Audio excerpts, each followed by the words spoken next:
Over the last 3 months, people of Somalia, the elite National Army troops, members of the American funded and trained DONAB, meaning Lightning Commando Brigade, have played a central role in a broader uprising against the Al-Shabaab, which has seen militants forced out of dozens of towns and villages in the center of Somalia. The unanticipated success of this unexpected offensive has triggered a wave of optimism across the country of Somalia, even while millions grapple with a devastating drought. And still in Africa, King Charles has spoken of the strong friendship between the late Queen Elizabeth and Nelson Mandela as the king hosted a state visit by South Africa's current president. At a banquet in Buckingham Palace, the king welcomed Cyril Ramaphosa and hailed the cultural and trading links between the UK and South Africa. The king also acknowledged the difficult legacy of colonialism. He said there were elements of that history which provoked profound sorrow. Hosting the first state visit of his reign, King Charles spoke warmly of previous meetings between the royal family and South Africa's former President Mandela, who he praised for helping move his country towards democracy. The king called for future partnerships which would help tackle the existential threats of climate change and biodiversity loss.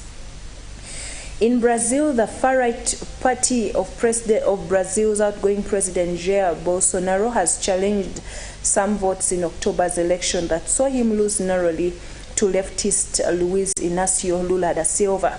The Liberal Party asked that the Electoral Court to reject the ballots from certain voting machines, which it claims were compromised during the second round. The court has now given the party 24 hours to amend its petition to include the first round of voting. The same machines were used both times. Mr. Bolsonaro's party performed better than expected in the first round, and the party has not presented proof for its allegation of machine errors. In other news, a magnitude 6.0 earthquake has struck an area of western Turkey near the town of Datçu, about 210 kilometers east of Turkey's largest city, Istanbul. The tremors were strong enough to be felt in Istanbul and the capital, Ankara.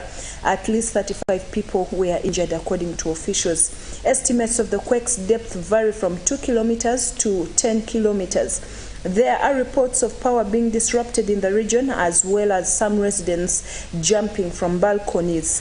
Another 4.7 quake was reported some 20 minutes after the first.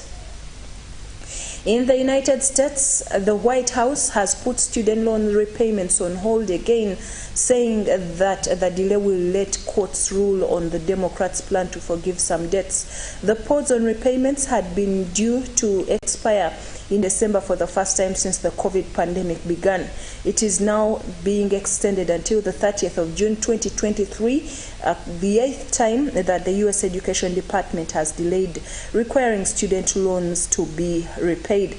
President Joe Biden said his student loan forgiveness plan is 100% legal. And in Indonesia, rescuers are working through a second night to try find survivors trapped following an earthquake in West Java.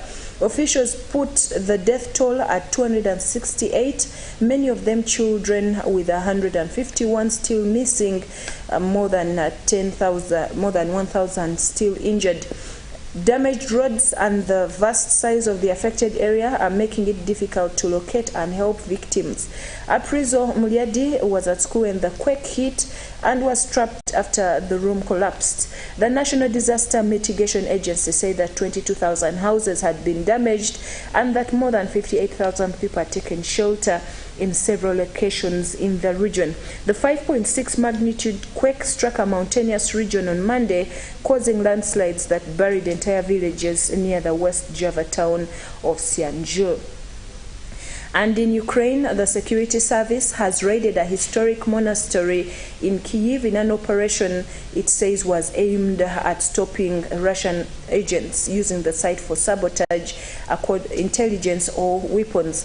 The Kyiv Christian monastery dates back to the 11th century and is a seat of Ukraine's Orthodox Church. The church split from Moscow Patriarchate after Russia's invasion. The schism was prompted by Russian Patriarch Kirill's support of the war. Despite this, some of the UOC's top clergy have been accused of still covertly supporting Moscow, using their position to influence churchgoers. And finally, in the world of sports, Portugal forward Cristiano Ronaldo has left Manchester United with immediate effect. The decision follows a controversial interview in which the 37-year-old criticized the club and said he had no respect for manager Erik ten Hag. Both parties stated that Ronaldo's exit was mutually agreed. They wished him and his family well for the future and added everyone at Manchester United remains focused on continuing the team's progress under Erik ten Hag and working together to deliver success on the pitch. Well, that brings us to the end of this morning's news update. Thank you for watching Channel 44. The Pastors Now program is coming up next. Do not miss it as they bring you great testimonies of people who have been healed, people who have gotten their miracles when they come to the Miracle Center Cathedral. And then also, I remind you of the Christmas Karamoja. We are taking to the people of Karamoja Christmas this year. These people have never experienced Christmas, and we are giving them a lifetime an experience of their lifetime.